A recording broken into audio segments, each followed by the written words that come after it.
मेरा नाम कल्पना मोहिते है। मैं महाराष्ट्र से स्टेट से हूँ और मैं सातारा डिस्ट्रिक्ट की हूँ, लेकिन काम करती हूँ सोलापुर डिस्ट्रिक्ट में। मैं भी अनुसूचित जाति जमाती से हूँ, मतलब एससी कास्ट की हूँ।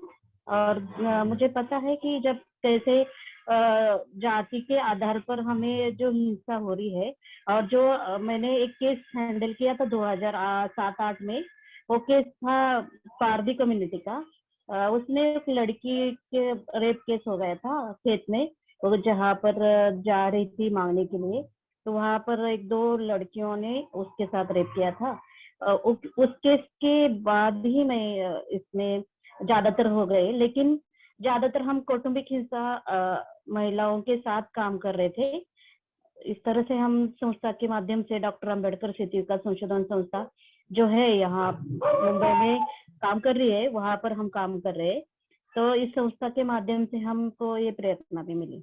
सामाजिक रूप से हम देख रहे हैं तो जो बड़े लोग रहते हैं उनके पास बहुत सारे पैसे होते हैं, और इसके वजह उनके ताकत पर वो किसी भी तरह से हमसे काम या बातचीत करने की कोशिश करते हैं। और दूसरी बात, जब महिला, ज्यादातर करके महिला, पुरुष में तो ज्यादातर नहीं होती है, क्योंकि कुछ ना कुछ बात करके वो झगड़ा तो कर सकते हैं या कुछ कर सकते हैं, लेकिन महिला उनको ऐसा लगता है कि महिला बहुत कमजोर रहती है। घर में भी वो सह सकती है, और जब वो काम कर रही है तो वहां भी वो सह सकती है। इसीलिए उसके ऊपर ज्यादातर यौनिक हिंसा हो रही है, ऐसा मुझे लग रहा है।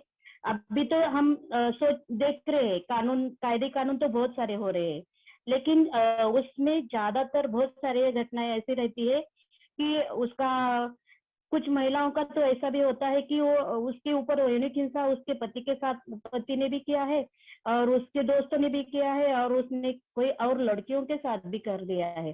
फिर भी वो कुछ नहीं कर सकती है, क्योंकि उसका पति हर वक्त उसे कुछ ना कुछ तकलीफ देते हैं। और उसके बाद जब वो कायदे के, मतलब पुलिस के पास जाती है, तो पुलिस भी उसे उसी नजर से देखते हैं, और उसी तरह से वो बहुत कमजोर हो पड़ जाती है। अगर वो अकेली रहती है तो उसे सहारा की बहुत जरूरत होती है, उसे हौसला देने की बहुत गरज महसूस होती है। लेकिन उस वक्त उसे महसूस करने के लिए एक काउंसलर की जो जरूरत होती है वो तो होती है, लेकिन कुछ महिलाओं को पता भी नहीं चलता है कि इस तरह से हमें सहायता मिल सकती है।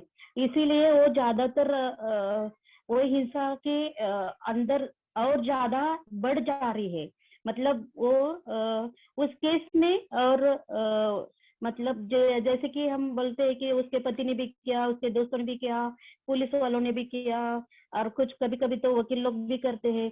इसी तरह वो हिंसा में आगे आगे बढ़ रही है। तो कायदा कानून हो रहे हैं, लेकिन उसकी संरक्षणता के लिए, उसके सहयोग के लिए ऐसे ज्यादातर नहीं, शासन के माध्यम से मुझे तो नहीं लग रहा है कि वो ज्यादातर उसकी सुरक्षाता और उसकी, उसका क्या इच्छा है वो जानने के लिए भी किसी को टाइम भी नहीं मिल रहा है। एक लड़की की शादी हो गई, उसने अपने मर्जी से अंतरजातीय विवाह कर दिया, उसके बाद उसको उसके पति ने बहुत सारा मारपीट किया, उसको घर से बाहर निकाल दिया।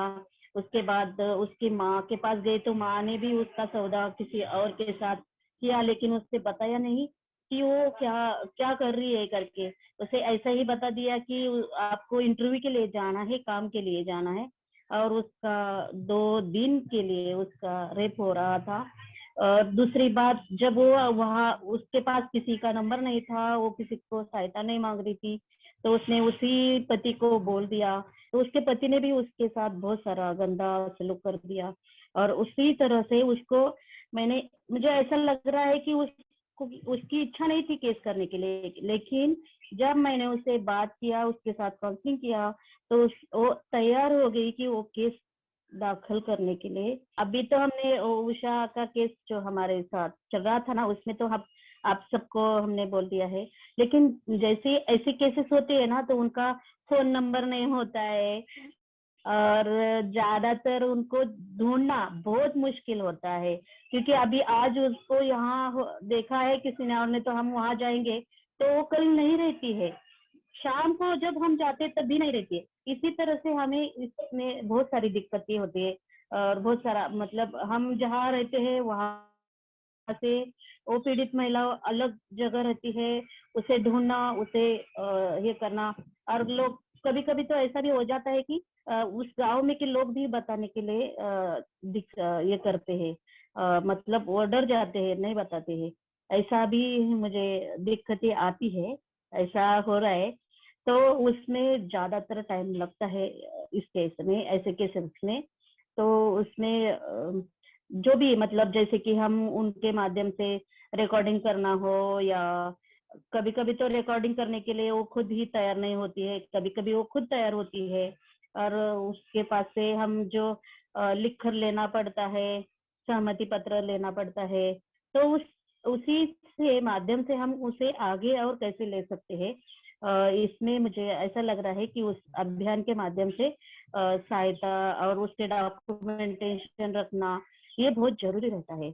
और उसके और इतना सारा डेटा हम हमारे फोन में भी नहीं रख सकते ना, तो उसे हम कैसे रखेंगे, ऐसा ये प्रश्न मुझे मुझे आ रहे हैं। तो हम और इसके साथ और भी दूसरा काम करते हैं हम, तो उसका भी और इसका भी, तो इसके हम कैसे कर सकते हैं, इसमें हमें मुझे सहायता की जरूरत लग रही है।